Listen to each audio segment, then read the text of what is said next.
मान और सम्मान के योग्य मेरे पिता तुल्य बुजुर्गों, आज की युवा नौजवान पीढ़ी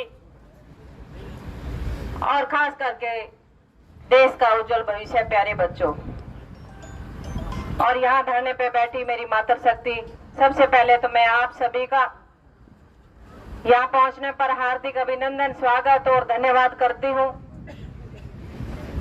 कि जो एक आवाज पे आपने हमारे किसान साथियों का साथ देने का काम किया, तो सभी का तहे दिल से बहुत बहुत धन्यवाद। साथियों, जैसे जैसे हमारे किसान साथियों ने बताया कि जब भाजपा सरकार 3 काले कानून जब लेके आई थी,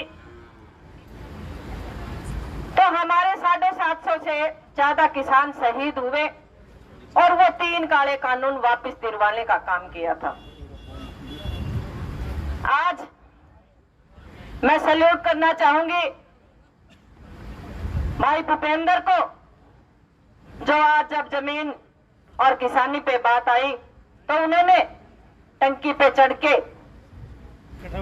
यह साबित कर दिया कि किसानों की आवाज कहीं भी उठेगी तो उसको कोई नहीं दबा सकता, कोई नहीं दबा सकता।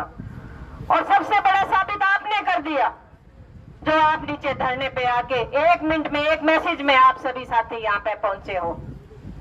तो साथियों, एक किसान की बेटी हूँ, किसान की बात करती हूँ और कहीं भी जरूरत पड़ती है, क्योंकि आज जो 75% जो लोग हैं वो किसानी से विलोम करते हैं। मैं भी एक छोटे से परिवार में पली हूँ,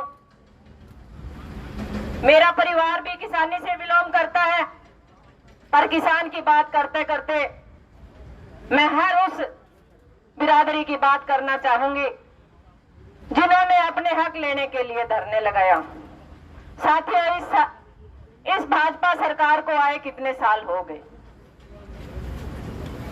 पर मैं गलती इस भाजपा सरकार की नहीं मानूंगी, क्योंकि सबसे बड़ी जो गलती होती है वो हमारी होती है। पीछे किसान आंदोलन लड़ा, कर्मचारी भी आज धरने पे बैठे हैं और यहां तक कि सरपंच भी धरने पे बैठे थे। उन्हीं सरपंचों से निकल के मैं आपके सामने आई हूं। आपने देखा कि जब सरपंचों की पावर पे बात आई थी, हमारे यही साथी हमारे साथ भी खड़े थे कि इन्होंने सरपंचों की जो पावर थी उसको 21 लाख से घटा के 2-2.5 लाख रुपए कर दिया था। हमने 1.5 साल तक आंदोलन लड़ा, पर हम कभी पीछे नहीं हटे।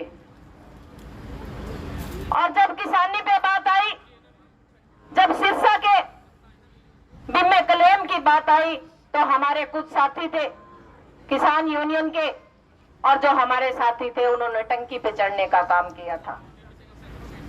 पर जो नीचे बैठे थे उन्होंने इतना सहयोग दिया, इतना साथ दिया, हर एक सरपंच की जिम्मेवारी लगाई गई और हर एक सरपंच आगे बढ़ता गया, क्योंकि हम भी किसानी से विलोम करते थे और आज भी करते हैं। तो मैं आप सभी साथियों से यही कहना चाहूंगी, आपकी बहन उस दिन भी पीछे नहीं हटी थी।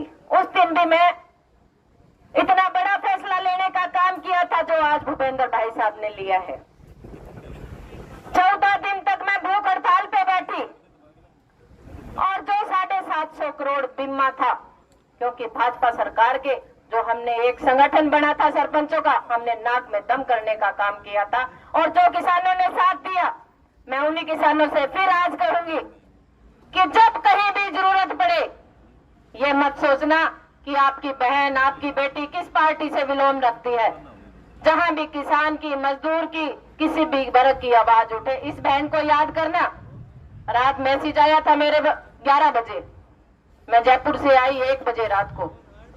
अब मैं वहां डीसी ऑफिस पहुंची तो बोले वहां बेदाला में धरने पे बैठ गए हैं। तो मैं इसी निमंत्रण पे, सिर्फ एक मैसेज के बुलावे पे आज तक आपके बीच में पहुंची हूँ। तो भाइयों, कभी भी याद कर लेना, बहुत से लोगों के जब किसानी के नाम पे बात होती है तो बहुत से लोगों के पेट में दर्द होने लग जाता है कि किसानों की आवाज बुलंद क्यों की जा रही है, कर्मचारियों की आवाज बुलंद क्यों की जा रही है। पर मैं आप सभी साथियों से यही कहूंगी कि अगर हमें धरना जीतना है और अगर हमें अपने हक लेना है तो भाइयों, जो संख्या बल है उसकी बढ़ोतरी करनी ही पड़ेगी, क्योंकि ये भाजपा सरकार जो है वो इन सिरों से, जब इन सिरों की संख्या बढ़ती है तो इनको डर लगता है। और मैं भूपेंद्र भाई साहब को कहना चाहूंगी कि जो आपने ऐलान किया है कि मैं टंकी से छलांग लगा दूंगा, तो भाई साहब ऐसी कुर्बानियां हमारे 750 किसानों ने दी,